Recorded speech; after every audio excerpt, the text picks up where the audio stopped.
តើកម្ពុជាទៅធ្វើយ៉ាងណាដើម្បីឲ្យមានការចាប់អារម្មណ៍ពីខ្លាំងពីអន្តរជាតិរឿងសៀមកំពុងកសាងហេដ្ឋារចនាសម្ព័ន្ធរឹងមាំនៅលើទឹកដីខ្មែរយើងបាទជារឿងអភ័ព្វដែរសូម្បីតែរឿងសំខាន់ដូចនៅអ៊ុយក្រែនក៏ដោយនៅពេលនេះក៏ដូចជានៅមួយជំហានសិនដែរអញ្ចឹងណាអញ្ចឹងវារឿងធំវានៅអ៊ីរ៉ង់អញ្ចឹងគឺអ្វីដែលមានសំខាន់ហ្នឹងគឺទៅតាមយោបល់ខ្ញុំគឺមានតែត្រូវតែតាមដានសភាពការហ្នឹងនៅក្នុងប្រទេសកម្ពុជាហើយនឹងរឿងកាត់ឡើងភ្លាមគឺតវ៉ាតាមផ្លូវការទូតនឹងភ្លាមតែម្ដងកុំទុកឲ្យយូរបាទទោះបីរឿងតូចរឿងធំក៏ដោយត្រូវតវ៉ាភ្លាមដើម្បីទុកជាឯកសារនៅពេលណាដែលត្រូវការប្រើប្រាស់ហើយនិយាយអញ្ចឹងគឺមានអ្នកសួរខ្ញុំគាត់ថាឮសូកម្ពុជាដាក់តវ៉ាលិខិតតវ៉ាហ្នឹងសួរថាតវ៉ាហ្នឹងទៅណារឿងការទូតនយោបាយប្រទេសដូចនៅក្នុងប្រទេសជិតខាងយើងអញ្ចឹងណាបើសិនជាយើងគិតឧទាហរណ៍ថាអ្នកជិតខាងយើងគាត់ធ្វើលបងចូលដីយើងឬក៏មានសត្វគាត់ចូលយើងអញ្ចឹងគាត់យើងដំបងយើងតវ៉ាជាមួយគ្នាគាត់សិនប្រាប់គាត់សិនណែកុំចូលមកដីខ្ញុំណាដីនេះធ្វើលបងចូលដីខ្ញុំប្រហែលជាកន្លះម៉ែត្រហើយយើងតវ៉ាជាមួយគាត់សិនអញ្ចឹងទៅវាអញ្ចឹងណាបាទបើតវ៉ាអស់ហើយបានយើងទៅរកអាជ្ញាធរមានសមត្ថកិច្ចពីតាមក្រោយបើសិនជាគាត់មិនដោះដូរអីចឹងបាទសូម្បីតែរឿងតូចតាចដំបងហ្នឹងពេលដែលយើងទៅរកប៉ូលីសហ្នឹងប៉ូលីសក៏សួរយើងហើយមាននិយាយគ្នានៅបាទហ្នឹងស្តង់ដាមកមិនថានៅអាមេរិកនៅខ្មែរទេមានរឿងរ៉ាវជាមួយអ្នកជិតខាងហ្នឹងក៏សួរមិនមាននិយាយគ្នានៅបើយើងទៅនិយាយគ្នាប្រហែលដងមកអត់ស្ដាប់ទេហ្នឹងបានគាត់មកអញ្ចឹងណាបាទអញ្ចឹងដូច្នេះពេលដែលឮសូរថាកម្ពុជាដាក់លិខិតតវ៉ារបស់ក្រសួងការបរទេសគឺបានន័យថាតវ៉ាទៅថៃនឹងដើម្បីទុកជាឯកសារបើកាលណាយើងមិនតវ៉ាអញ្ចឹងថៃគេថាការខ្ញុំធ្វើណាមានណាតវ៉ាណាមិនក៏ណែមិនតវ៉ាឃើញទេវាអញ្ចឹងណាបាទអញ្ចឹងគឺវាជារឿងមួយដែលពិភពលោកវិវត្តអញ្ចឹងណាកូនខ្មែរអមតៈកូនខ្មែរក៏អមតៈប៉ុន្តែត្រូវធ្វើនឹងប៉ុន្តែខ្ញុំឃើញខាងកម្ពុជាគាត់ធ្វើជាប្រចាំនៅតែមកកម្មរដ្ឋាគាត់សួរថាម៉េចបងកំសែងសុំសួរមួយតើប្រជាពលរដ្ឋកម្ពុជាគួរទៅធ្វើដើម្បីប្រឈមនឹងពិភពលោកដែលប្រែប្រួលនឹងគ្រោះថ្នាក់ខ្លាំងព្រោះអតីតកាលពេលពិភពលោកប្រែប្រួលអញ្ចឹងបានជាធ្វើឲ្យប្រទេសយើងទឹកស្ទីអស់បាទសំណួរល្អខ្ញុំធ្លាប់បានឆ្លើយប្រហែលដងហើយគឺខ្ញុំឃើញមានអ្នកមួយចំនួនធ្វើ comment តាម Facebook តាមអីហ្នឹងគឺខ្ញុំជួថាប្រយ័ត្នប្រយែងពាក្យសម្ដីបន្តិចកុំឲ្យយើងទាញចូលពោលណាមួយបាទកុំឲ្យចូលពោលណាមួយនៅក្នុងរឿងហ្នឹងបាទកុំយើងជំយល់យើងរងគ្រោះដោយសាររឿងជាមួយនឹងថៃមករំលោភយើងហើយយើងឃើញករណីដែលកើតមកនោះដូចជាអ៊ីស្រាអែលអីហ្នឹងវាខ្លាំងក៏ប៉ុន្តែបើកាលណាយើងប្រាប់ពីអីទៅជេរអ៊ីស្រាអែលជេរអាមេរិកអីហ្នឹងវាអត់ចំណេញមកវិញយើងចំណេញមកវិញយើងគិតតែប៉ុណ្ណេះអញ្ចឹងណាបាទវានាំតែសៅមងដល់តំណែងតំណងទេបាទកុំឲ្យគេថាតំណែងតំណងខាងលើរឹងមាំតំណែងតំណងខាងក្រោមប្រជាពលរដ្ឋហ្នឹងគឺទុនរវែកណាបាទហ្នឹងវាមិនល្អទេបាទចឹងក៏យើងមើលពីបញ្ហាហ្នឹងដែរណាបើយើងទៅតែរឹងមាំទាំងលើទាំងក្រោមបើថាយើងមិនបានសម្ដែងការគ្រប់ទៅយើងនៅឆ្ងាយពីបញ្ហាហ្នឹងការនិយាយអីហ្នឹងគឺគួរប្រយ័ត្នប្រយែងផងដែរបាទនៅមើលកុំឲ្យមានបញ្ហាចឹងហើយប៉ុន្តែនឹងរឿងមួយណារឿងមួយទៀតដែលកម្មរដ្ឋាគាត់សួរគាត់ចង់និយាយពីការប្រែប្រួលពោលនយោបាយឧទាហរណ៍ដូចជាចិនកំពុងឡើងអញ្ចឹងតាអាមេរិកទៅណាអីតែយើងទៅចាប់អាមេរិកឬក៏ចាប់ចិនបើសិនចង់ចូលខ្ញុំជឿថានៃនឹងចង់ចូលដល់កម្រិតហ្នឹងដោយដែលខ្ញុំធ្លាប់បាននិយាយក្នុងពេលរដងអញ្ចឹងបាទយើងមិនអាចចោលមួយចាប់មួយបានទេបាទនៅក្នុងពិភពលោកនេះនៅក្នុងដោយករណីដែលរឿងស្រីលង្កាហ្នឹងគឺខ្ញុំយកមកឲ្យប្រិមិត្តហ្នឹងដើម្បីជាកំណត់ពិចារណាហ្នឹងគេស្រីលង្កាឃើញទេបាទអ៊ីរ៉ង់ជាអ្នកទិញតែរបស់គាត់ដ៏សំខាន់អាមេរិកគឺជាអ្នកសេដ្ឋកិច្ចនាំចេញរបស់គាត់អញ្ចឹងដូច្នេះគាត់ត្រូវធ្វើម៉េចបាទគាត់ត្រូវសម្រេចអត់ឲ្យទាំងពីរបើមិនអញ្ចឹងទេគឺរឿងរ៉ាវធំប៉ុន្តែគាត់អាចទ្រាំបានប៉ុណ្ណាឥឡូវហ្នឹងគឺពេលសកលជនពិសេសបានទៅដល់នោះហើយឃើញទេបាទអញ្ចឹងដូច្នេះវាទៅមានការដោះដូរយ៉ាងម៉េចយើងទៅឆ្លងខ្លាញ់អំពីបញ្ហាហ្នឹងផងដែរកុំឲ្យជៀសវាងមែនទែនក្នុងការចូលពលណាមួយអានោះវាជារឿងសំខាន់នៅក្នុងកម្រិតនៃប្រទេសកម្រិតទី2ដែលអាចធ្វើបានគឺអាស៊ានជារឿងសំខាន់ណាស់យើងត្រូវឈរជាមួយនឹងអាស៊ានតើអាស៊ានទៅណាយើងឈរគ្នាជាកម្លាំងតែមួយនោះទើបអាចនឹងជួយឲ្យយើងគិតអំពីបញ្ហាណាមួយបានឈរជាជំហររួមជាមួយនឹងអាស៊ានតែម្ដងបាទខ្ញុំអាចនឹកឃើញភ្លាមប៉ុណ្ណឹងណាបាទក៏ច័ន្ទពិសាលដួងជំរាបសួរលពូសូមទោសដែលខ្ញុំរំខានដល់ទឹកខ្ញុំ message លពូលើកមុនអំពីអូបាទអូខេបាទហ្នឹងហើយអូខេហ្នឹងខ្ញុំ បានថ្ងៃរពលពេកមករពលការងារតខ្លួនពេកអូខេឥឡូវចាំមើលចាំចាប់ show ហ្នឹងខ្ញុំទេទៅភ្លាមបាទអូខេ One region without ground troops is US able to secure the Hormuz ខ្ញុំនិយាយត្រង់ខ្ញុំអត់ដឹងពីស្ថានភាពនៅក្នុងតំបន់ហ្នឹងដែរណាលោកវណ្ណរុនបាទខ្ញុំអត់ដឹងទេហើយក៏ខ្ញុំមិនជំនាញខាងហ្នឹងដែរប៉ុន្តែគាត់ថាតាមធម្មតាតតដាក់កងកម្លាំងជើងគោកឲ្យបានដើម្បីការពារអ្វីមួយបានកម្លាំងអាកាសហ្នឹងគឺគាត់ថាដាក់ទៅអញ្ចឹងទៅអានោះដូចវេចោអញ្ចឹងកម្លាំងអាកាសដូចវេចោអញ្ចឹងបើកាលណាយើងដាក់អញ្ចឹងទៅគេសង្ងំចូលក្នុងតង់សេទៅយើងទៅផតគេចេញមកវិញអញ្ចឹងបាទអញ្ចឹងអាហ្នឹងបើតាមលក្ខណៈទូទៅវាត្រូវតែមានកម្លាំងជើងគោកនៅហ្នឹងហើយវាលែងទៅវៃខ្ទេចកន្លែងហ្នឹងអត់មានអ្នកណាចូលមកធ្វើវាដូចជាតំបន់មិនឲ្យឆ្លងកាត់អីបានខ្លះក៏ប៉ុន្តែក៏ពិបាកដែរអានោះវាបានលើអាកាស no fly zone ហ្នឹងបាទអញ្ចឹងខ្ញុំមិនជំនាញខាងហ្នឹងទេប៉ុន្តែខ្ញុំជឿថាវាអាចតើខំតបជើងគោកទៅហើយបានអាចឈរទប់បានវណ្ណាកម្មអរគុណប៊ុនហៀងចំណាយពេលនិយាយជាមួយប្រិយមិត្តបានយូរបន្តិចបាទលោកប៊ុនហៀងតើគោលនយោបាយផ្ទៃក្នុងអាមេរិកដែលតែងបង្ហាញភាពប្រឆាំងរវាងមន្ត្រីរដ្ឋបាលនិងអ្នកនយោបាយជារៀងរាល់ថ្ងៃជាបែបប្រជាធិបតេយ្យឬជាតាក់ទិចឲ្យពលរដ្ឋនិងសត្រូវមើលដោយប្រធានចារកម្មជាដើមបងមានយោបល់ដូចម្តេចដែរអូខេមកខ្ញុំព្យាយាមយល់សំណួររបស់លោកប៊ុនហៀងឲ្យច្បាស់សិនគេគោលនយោបាយអាមេរិកដែលតែបង្ហាញភាពប្រឆាំងរវាងមន្ត្រីនិងអ្នកនយោបាយជារៀងរាល់ថ្ងៃបែបប្រជាធិបតេយ្យតាក់ទិចអាមេរិកនឹងទៅមើលដូចជាប្រធានចារកម្មដូចជាដើមបងមានយោបល់យ៉ាងដូចម្តេចដែរបាទខ្ញុំសូមឆ្លើយដោយយកយោបល់មួយរបស់លោកអ៊ូវីរៈចុះបាទអ៊ូវីរៈនៅក្នុងពេលមួយគាត់នៅក្នុង show Hello VA របស់ខ្ញុំគាត់ថាប្រជាធិបតេយ្យមើលទៅវាមានលក្ខណៈរញ៉េរញ៉ៃបន្តិចរញ៉េរញ៉ៃគឺដូចអ្វីដែលលោកប៊ុនហៀងបាននិយាយចឹងអ្នកនយោបាយនិយាយចឹងអ្នកជំនាញទៅមើលទៅដូចជ្រុះគ្នាមើលអញ្ចឹងក៏ប៉ុន្តែនេះសម្ដីរបស់លោកអ៊ូវីរៈបន្តទៀតណាក៏ប៉ុន្តែវាជាទម្រង់មួយដែលល្អសម្រាប់ស្ថានភាពនាពេលបច្ចុប្បន្នរបស់ពិភពលោក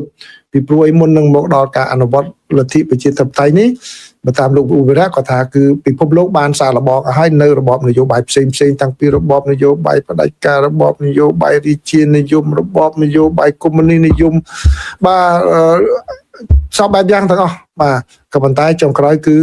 ប្រជាធិបតេយ្យនេះគឺជាជំរឿដែលល្អសម្រាប់នាពេលបច្ចុប្បន្នតែក៏ប៉ុន្តែនៅពេលណាខាងមុខទៀតវាជាការថារបៀបប្រជាធិបតេយ្យបែបទម្រង់ថ្មីគឺមានលីគ្នារវាងបាទផ្ដាច់ការនឹងរឿងផ្សេងអញ្ចឹងណាប៉ុន្តែត្រឡប់មកអ្វីដែលលោកប៊ុនហៀងនិយាយគឺបើតាមការបកស្រាយរបស់លោកអ៊ូវីរៈគាត់ថាវាជារឿងមួយដែលសំស្របអញ្ចឹងដូច្នេះក្នុងបរិបទសហរដ្ឋអាមេរិកគឺជាការមួយអនុវត្តនៅលទ្ធិប្រជាធិបតេយ្យនឹងហើយដែលបានអ្នកនយោបាយគាត់ត្រូវតែនិយាយគ្នាបាននិយាយគ្នាអំពីបញ្ហាអ្វីមួយក៏ប៉ុន្តែនៅពេលដែលគិតអំពីផលប្រយោជន៍រឿងដែលត្រូវអនុម័តអីក៏ដោយគឺគាត់ត្រូវតែចូលជាជំហរតែមួយចូលជាជំហររួមដើម្បីបង្ហាញអាហ្នឹងវាជារឿងមួយទៀតផងដែរគឺ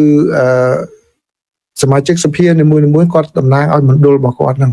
បាទដូចជាករណីលោក John Fetterman ឃើញគាត់ Democrat ទេប៉ុន្តែគាត់ឈរនៅក្នុងរដ្ឋមួយដែលលោកប្រធានាធិបតី Donald Trump ឈ្នះច្រើនអញ្ចឹងបានន័យថាសម្លេង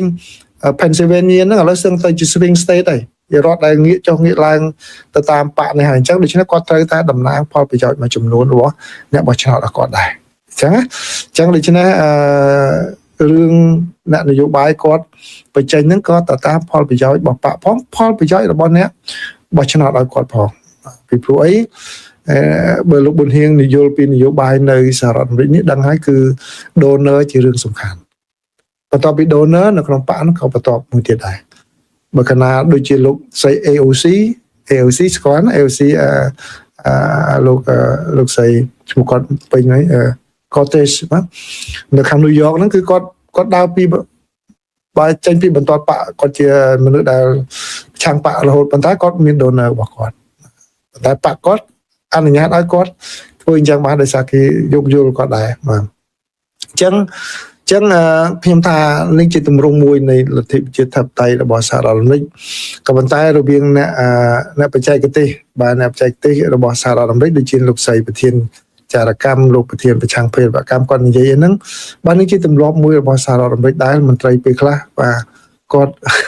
គាត់មិនសូវនៅស្ងៀមមកគាត់តែងតែនិយាយបាទដូចជាលោកប្រធានចារកម្មនឹងគាត់និយាយរឿងអីខ្លះយើងមិនដឹងរហូតដល់គេ FBI គាត់ស៊ើបអង្កេតគាត់អញ្ចឹងបាទបើអញ្ចឹងក៏ប៉ុន្តែបើជាទូទៅគ្រាន់តែឃើញនៅក្នុងរយៈពេលចុងក្រោយនោះវាមានលក្ខណៈចំហនឹងច្រើនតិចបើចំហនឹងដូចជាបាទទៅមុខទៅក្រោយនៅក្នុងរដ្ឋបាលជាមួយនឹងតិចក៏ប៉ុន្តែក៏មិនមែនអត់ដែរនៅក្នុងរដ្ឋបាលលោក Biden ក៏ដោយរដ្ឋបាលលោកអូបាម៉ាក៏ដោយលោក Bush ក៏ដោយគឺមន្ត្រីដែលធ្វើការនៅក្នុងគណៈរដ្ឋមន្ត្រីនឹងមួយរយៈហ្នឹងក៏ដើរចេញបាទត្រូវតែដើរចេញបាទគាត់ថាពេលដែលគេដើរចេញហ្នឹងតើគេនៅស្ងៀមឬក៏គេមិននៅស្ងៀមពីព្រោះការងារមួយចំនួនវាតឹងតែងពេលខ្លះការងារមួយចំនួនដែលមិនស្របជាមួយនឹងបន្ទាត់នយោបាយឬក៏ជំហរទស្សនៈរបស់គាត់ឧទាហរណ៍យើងមើលដូចជាអ្នកនាំពាក្យរបស់សេតាវិមាននៅក្នុងរដ្ឋបាលលោក Biden ឃើញទេលោក Biden អ្នកស្រីមួយយើងខ្មៅនោះខ្មៅដែលមកពីខាងដោយប្រទេសនៅខាងអាមេរិកខាងត្បូងនេះគាត់បានជួយអ្នកនាំពាក្យឈ្មោះគាត់ចង់ភ្លេចឈ្មោះគាត់ហើយក្មេងគាត់ពេលដែលគាត់ខាងគេអត់ឲ្យលោក Biden ឈរឈ្មោះប្រធានាធិបតីឲ្យលោកស្រីអនុប្រធានាធិបតីឈរវិញគឺគាត់អត់ចូលបកប្រជាធិបតេយ្យតែម្ដងគាត់ដើរចេញតែម្ដងគឺគាត់ដោយសារគាត់ស្រឡាញ់លោក Biden អញ្ចឹងទៅបាទវាអញ្ចឹងដែរមិនហ្នឹងឯងជាលក្ខណៈប្រជាធិបតេយ្យរបស់សហរដ្ឋអាមេរិកដែលដោយដែលលោកអ៊ូវីរៈគាត់មានផ្សាយអញ្ចឹងវាមានលក្ខណៈរញ៉េរញ៉ៃក៏ប៉ុន្តែក៏វាជាទម្រង់មួយដែលបានជួយនៅក្នុងពេលបច្ចុប្បន្ននេះដែរប៉ុន្តែសួរថាតើធ្វើឲ្យសហរដ្ឋអាមេរិកចុះខ្សោយទេខ្ញុំថាមិនអាចធ្វើឲ្យចុះខ្សោយបានទេបាទពីព្រោះអីម្នាក់គេបញ្ចេញទស្សនៈរបស់គេនៅក្នុងកម្រិតមួយដែលអាចទទួលយកបានអញ្ចឹងដូច្នេះខ្ញុំសូមបញ្ចប់ដោយពាក្យមួយជាគេហៅថាជាក្រមសីលធម៌របស់អ្នកនយោបាយនឹងចាំពាក្យហ្នឹងហើយប្រិមិត្តសម្រាប់យកទៅប្រើនៅក្នុងពេលអនាគតធ្វើនយោបាយក៏ដោយមិនធ្វើនយោបាយក៏ដោយបាទអ្នករៀនវិទ្យាសាស្ត្រនយោបាយដឹងហើយអ្នកនយោបាយគេមានក្រមសីលធម៌មួយគេមិនឆ្លោះគ្នាទៅដល់កម្រិតមួយដែលគេថា not to the point of no return គឺគេមិនឆ្លោះគ្នាទៅដល់កម្រិតមួយដែលគេមិនអាចងាកមកចាប់ដៃគ្នាបានទេចាំមិនយើងឃើញរវាងអ្នកគ្រប់គ្រងអ្នកនយោបាយគាត់ជឿគ្នាគាត់កាប់ចោលរំលឹកពូជបូមម៉ែឪមកទាំងអស់នឹងអ្នកដើរតាមនយោបាយគេទេតែអ្នកនយោបាយមែនតើក៏អត់ធ្វើដល់ហ្នឹងឯងគាត់នៅកម្រិតមួយដែលគាត់មិនអាចគាត់អាចងាកមកចាប់ដៃគ្នាបានដោយមិនខុសឆ្គងអ្វីទេអញ្ចឹងណាមានតែអ្នកតាមបំរើអ្នកនយោបាយឯងគាត់បាទពួកវាឲ្យទៅបន្ទោគាត់មិនគាត់ដឹងពីរឿងនយោបាយគាត់ពួកគាត់អ្នកបំរើនយោបាយរបស់គេអញ្ចឹងគាត់ប្រលះ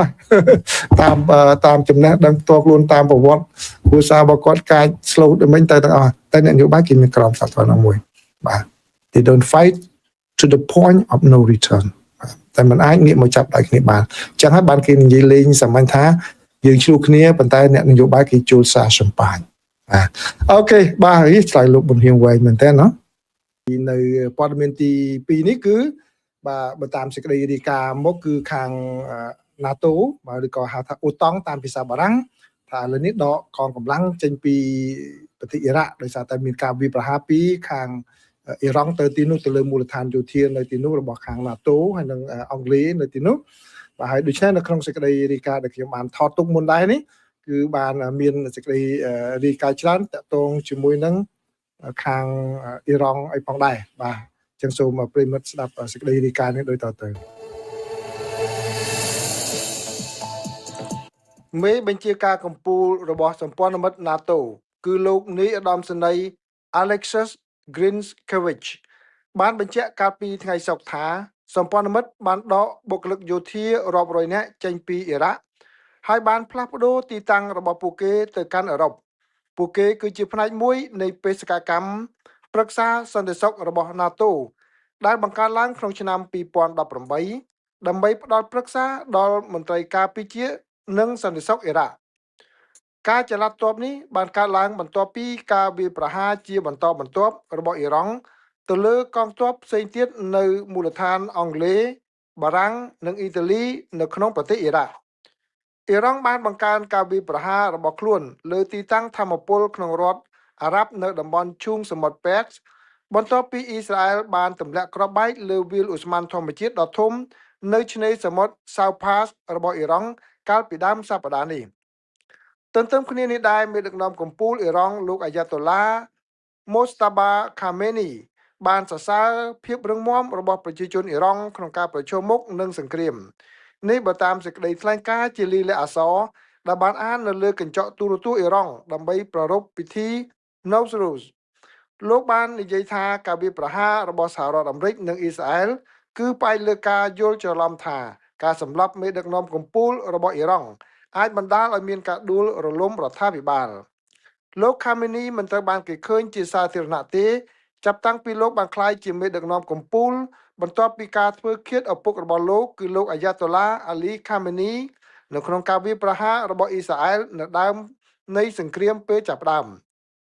ដែលត្រូវបានគេរាយការណ៍ថាបានធ្វើឲ្យលោករងរបួសផងដែរអ្នកនាំពាក្យយោធាកំពូលរបស់អ៊ីរ៉ង់លោកឧត្តមសេនីយ៍អាប់ដូហ្វាស្កេកាជីបានព្រមានកាលពីថ្ងៃសុក្រថាឧទ្យានតំបន់កំសាន្តនិងគោលដៅទេសចរនៅទូទាំងពិភពលោកនឹងមិនមានសុវត្ថិភាពសម្រាប់សត្រូវរបស់ប្រទេសលោកនោះទេការគម្រាមកំហែងនេះបានធ្វើឲ្យមានការព្រួយបារម្ភឡើងវិញថាអ៊ីរ៉ង់អាចនឹងវិលត្រឡប់ទៅប្រើប្រាស់ការវាយប្រហាររបស់ពួកសកម្មប្រយុទ្ធនៅឆ្ងាយពីតំបន់មជ្ឈិមបូព៌ាជាយុទ្ធសាស្ត្រដើម្បីដាក់សម្ពាធរីឯអ៊ីស្រាអែលវិញបានពង្រីកការវាយប្រហាររបស់ខ្លួនទៅកាន់ប្រទេសសេរីដោយនិយាយថាខ្លួនបានវាយប្រហារហេដ្ឋារចនាសម្ព័ន្ធនៅទីនោះដើម្បីឆ្លើយតបទៅនឹងអ្វីដែលខ្លួនពិពណ៌នាថាជាការវាយប្រហារលើជនជាតិភាគតិច Druze ក្រសួងការបរទេសសេរីបាននិយាយថាអ៊ីស្រាអែលបានធ្វើសកម្មភាពក្រោមលេសមិនច្បាស់លាស់និងលេសប្រឌិតបាទសូមអរគុណប្រិយមិត្តទាំងអស់គ្នា